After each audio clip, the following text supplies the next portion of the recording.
นะครับวัตถุรูปก็คือรูปที่เหลือจาก6รูปนั้นนะครับรูปมี28นะครับรูปที่เหลือจาก6รูปเอา6ไปลบก็เหลือ22นะครับ22รูป22นี้นะครับรูป22นี้ไม่ได้เป็นที่อาศัยเกิดของจิตและเจตสิกนะครับไม่ได้เป็นที่อาศัยเกิดของจิตและเจตสิกนะมีอะไรบ้างนะ22นะเมื่อกี้เราพูดถึงวัตถุนะครับก็ดูรูปนี้หนึ่งนะครับ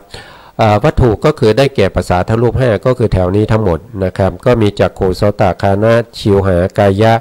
แล้วก็หัตถยะนะครับหัตถยะรูปก็จะอยู่ตรงนี้นะครับหัตถยะรูปก็จะอยู่ตรงนี้พวกนี้เรียกว่าวัตถุนะครับที่เหลือนอกนั้นไม่ชื่อว่าวัตถุนะครับก็คืออะไรก็คือมหาพุทธรูป4นะครับมหาพุทธรูป4นะครับตรงนี้มหาพุทธรูป4นะครับแล้วก็วิสยรูป7นะครับวิสยรูป7หรือว่าโคจรรูป4นะครับ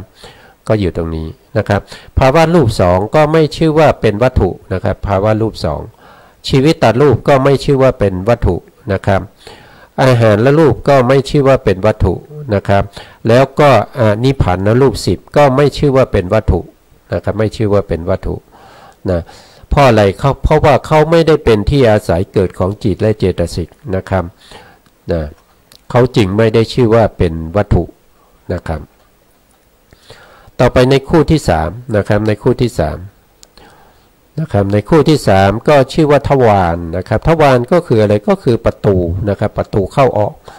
ประตูเข้าออกในที่นี้ก็หมายถึงประตูเข้าออกของจิตและเจตสิกนะครับที่จะออกไปรู้อารมณ์นะครับที่จะออกไปรู้อารมณ์นะครับก็เป็นทวารนะทวารในที่นี้นะครับถ้าว่าโดยวิถีก็จะเรียกว่าเป็น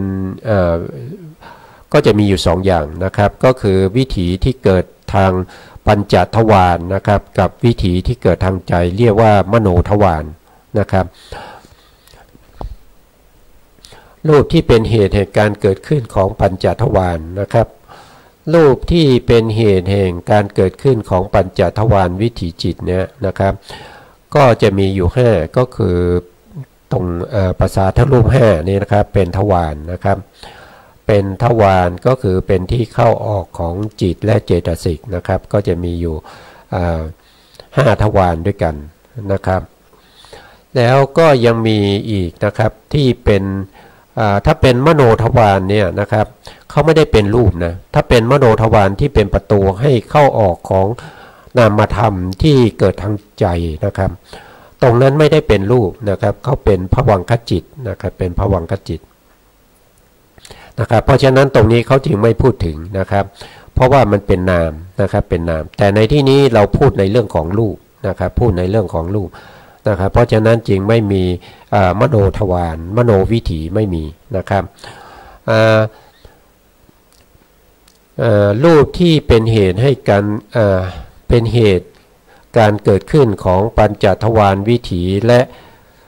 กายกรรมนะครับวจีกรรมก็มีอยู่7อย่างด้วยกันนะครับ7อย่างก็คือภาษาทรูป5กับวิญญาณรูป2วิญญาติรูป2นะครับวิญญาติรูป2นะครับวิญญาติรูปก็คือรูปที่เราเรียกว่าเป็นกายวิญญาตนะครับกายวิญญาตนะหนึ่งนะครับกายวิญญาตแล้วอันที่2ก็คือวจีวิญญาตนะครับวจีวิญญาตอันนี้จะเป็นอะไรเป็นรูปที่เขาเรียกว่าเป็นทวารนะครับเป็นทวารนะครับเพราะฉะนั้นรูปที่เป็นทวารก็จะมีอยู่7นะครับมีอยู่7นะครับนะมีอยู่7อย่างด้วยกันนะครับนะมีอยู่7อย่างด้วยกันนะครับแล้วก็รูปที่ไม่ใช่ทวารก็จะเรียกว่าเป็นอทวารนะครับเป็นอทวารนะครับรูปที่ชื่อว่าอาทวารก็คือรูปที่ไม่เป็นเหตุแห่งการเกิดขึ้นของปัญจทวารและกายทวารวจีทวารนะครับมีอยู่21นะมีอยู่21นะครับก็คือได้แก่รูป21ที่เหลือนะครับรูป21ที่เหลือก็คืออะไรนะรูป21ที่เหลือนะครับก็คือมหาพุทธรูป4นะครับมหาพุทธรูป4นะครับแล้วก็โค วิสยรูป7นะครับวิสยรูป7ภาวะรูป2หัตถยรูป1ชีวิตรูป1นะครับอาหารละรูป1ปริเฉทรูป1แล้วก็วิการละรูป3นะครับแล้วก็อุปจลักขณะรูป4นะครับพวกนี้ไม่ได้ชื่อว่าเป็นทวารนะครับแต่ชื่อว่าอทวารนะครับชื่อว่าอทวารก็คือไม่ได้เป็นทวารให้จิตและเจตสิกเนี่ยเข้าออกเพื่อจะรู้อารมณ์ได้นะครับ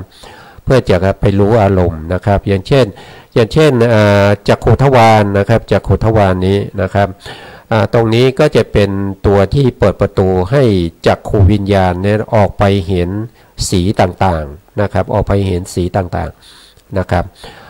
คำว่าออกไปเนี่ยมันเป็นสำนวนนะครับมันไม่ได้เป็นความจริงนะครับ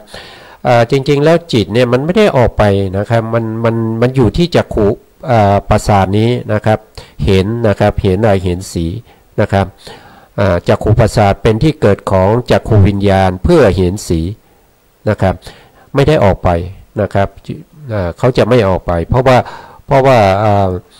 นามธรรมและรูปธรรมเนี่ยเขาอาศัยซึ่งกันและกันเกิดขึ้นนะครับจะไม่มีออกจากร่างจะไม่มีนะครับในปัญจโวการภูมินะครับไม่มีนะอย่างเช่นโสตะนี่นะครับเป็นทวารนะครับที่ให้โสตะวิญญาณเนี่ยนะครับออกไปเพื่อจะดมกลิ่นนะครับเพื่อจะให้ได้กลิ่นนะครับโสตะก็เสียงด้วยครับเนาะโสตะนี้ก็เพื่อจะให้รู้เสียงนะครับเป็นประตูให้โสตะวิญญาณออกไปรู้เสียงนะครับคานะนะครับคานะก็เป็นทวารนะครับคานะทวารนะครับเพื่อให้คานะวิญญาณจิตเนี่ยออกไปรู้กลิ่นนะครับแล้วก็ชิวหานะครับชิวหาทวารก็เป็นประตูให้เข้าออกของชิวหาวิญญาณนะครับเพื่อจะออกไปรู้รสนะครับออกไปรู้รสนะครับถ้าเป็นกายประสาทนะครับก็เป็นกายทวารนะครับเพื่อให้กายวิญญาณเนี่ยนะครับผ่านจากตรงนี้ไปรู้ความแข็งอ่อนนะครับหรือว่าความเย็นความร้อนนะครับหรือว่าความหย่อนความตึงนะครับก็ออกทางกายทวารนะครับเรียกว่ากายวิญญาณจิตนะครับนะส่วนทางมโนนะครับมโนทวารเนี่ยก็คือตัวที่เป็นภวังคจิตนะครับเขาเรียกว่าเป็นทวารมโนทวารนะครับเพราะฉะนั้นมโนทวารจึงไม่ได้อยู่ในเรื่องของรูปนะเพราะว่าเขาเป็นจิตนะครับเขาเป็นจิตเขาเป็นนามธรรมนะครับไม่อยู่ในเรื่องของรูปจึงไม่ได้นำมากล่าวไว้ในที่นี้นะครับต่อไปนะครับต่อไปก็คู่ที่4นะครับคู่ที่4เนี่ยก็จะเรียกว่าอินทรีย์นะครับอินทริยรูปนะครับอินทริยรูปก็คือรูปที่เป็นใหญ่เป็นผู้ปกครองนะครับเป็นใหญ่เป็นผู้ปกครองในการเช่นจักขุนะครับ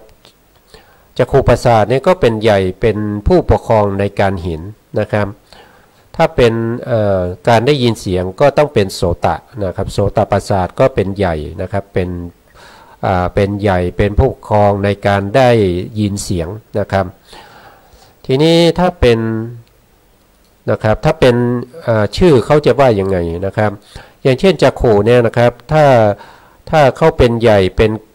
ที่เป็นผู้ปกครองเนี่ยเราก็จะเรียกว่าจักขุนสีนะครับจักขุนสีนะครับเป็นใหญ่ในการเห็นนะครับถ้าเป็นโสนะครับโสตะประสาทนะครับโสตประสาทก็จะเรียกว่าโสตินทรีย์นะครับโสตินทรีย์เป็นใหญ่เป็นผู้ปกครองในการได้ยินเสียงนะครับต่อไปก็จะเป็นคานินทรีย์นะครับคานินทรีย์ก็คือคานาประสาทนะครับคานาประสาทนี่ก็เป็นใหญ่เป็นผู้ปกครองในการรู้กลิ่นนะครับถ้าเป็นชิวหินทรีย์นะครับชิวหินทรีย์ก็เป็นใหญ่เป็นผู้ปกครองในการรู้รสนะครับแล้วก็กายอินทรีย์นะครับกายอินทรีย์ก็คือเป็นใหญ่เป็นผู้ปกครองในการรู้ถูกต้องสัมผัสนะครับก็จะเป็นอินทรีย์นะครับอินทรีย์5นะครับ อินทรีย์ห้านะครับเพราะฉะนั้นรูปที่เป็นอินทรีย์นะครับมีอยู่ทั้งหมดอยู่8นะครับมีอยู่8นะครับตรงนี้กายประสาทเนี่ยประสาทรูป5เนี่ยนะครับก็เป็นอินทรีย์อยู่5แล้วนะครับต่อไปก็จะเป็นอินทรีย์ที่6เราก็จะเรียกว่าอิทธินทรีย์นะครับอิทธินทรีย์ก็คือความเป็นใหญ่เป็นผู้ปกครองในภาวะความเป็นหญิงนะครับแล้วก็ปุริสินทรีย์นะครับปุริสินทรีย์ก็คือสภาวะที่เป็นใหญ่เป็นผู้ปกครองในการในสภาวะของความเป็นชายนะครับ2รูปนะครับแล้วก็จะมีชีวิตินทรีย์นะครับชีวิตินทรีย์ก็คือเป็นใหญ่เป็นผู้ปกครองในการรักษาไว้ซึ่งสัมปยุตธรรมที่เกิดพร้อมกันกับตัวเองนะครับก็คือรักษาพวกที่เป็นจักขุนทรีย์โสตินทรีย์คานินทรีย์ชิวหินทรีย์กายินทรีย์ปุริสินทรีย์หรือว่าอิทธินทรีย์นะครับแล้วก็อวินิโพครูปที่เกิดพร้อมกันกับตัวเองเหล่านั้นนะครับชีวิตินทรีย์เป็นผู้รักษานะครับเป็นผู้รักษานะครับเพราะฉะนั้นอินทรีย์ที่เป็นรูปก็จะมีอยู่8นะครับก็มีประสาทรูป5นะครับภาวะรูป2ก็เป็น7นะครับแล้วก็ชีวิตินทรีย์1ก็เป็น8นะครับก็จะเป็น8นะครับตรงนี้นะครับก็จะอินทริยรูปคือรูปที่เป็นใหญ่เป็นผู้ปกครองในการเห็นเป็นต้นมี8นะครับ8ก็คือได้แก่ประสาทรูป5นะครับภาวะรูป2ชีวิตรูป1นะครับเขาก็บอกมาอย่างนี้นะครับก็อย่างที่เราอธิบายไปแล้วนะครับต่อไปก็จะเป็นรูปที่ไม่ได้เป็นอินทรีย์นะครับเป็นอินทรีย์ไม่ได้ก็จะเรียกว่าเป็นอนินทริยรูปนะครับอนินทริยรูป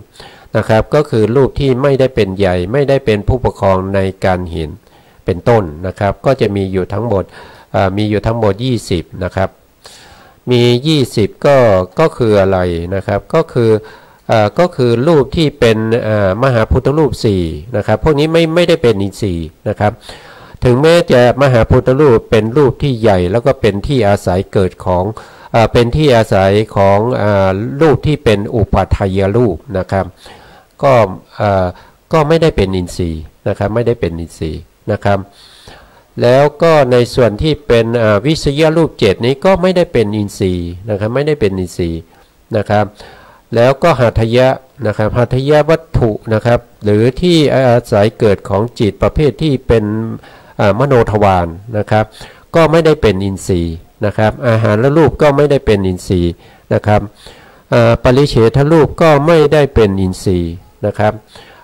วิสยรูป2ก็ไม่ได้เป็นอินทรีย์นะครับวิการรูป3ก็ไม่ได้เป็นอินทรีย์ลักขณะรูป4ก็ไม่ได้เป็นอินทรีย์นะครับ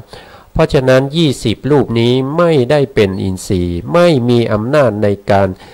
ปกครองนะครับไม่มีอำนาจในการเป็นใหญ่เป็นผู้ปกครองในสภาวธรรมที่เกิดขึ้นพร้อมกับตัวเองนะครับไม่ได้เป็นใหญ่นะครับแต่มีอยู่แค่8รูปเท่านั้นเองที่สามารถเป็นอินทรีย์ได้นะครับเป็นใหญ่เป็นผู้ปกครองในสัมปยุตธรรมที่เกิดพร้อมกับตัวเองนะครับเขาจะควบคุมนะครับควบคุมดูแลสภาวธรรมเหล่านั้นนะครับที่เกิดพร้อมกับตัวเองนะครับต่อไปก็จะเป็นคู่ที่5นะครับ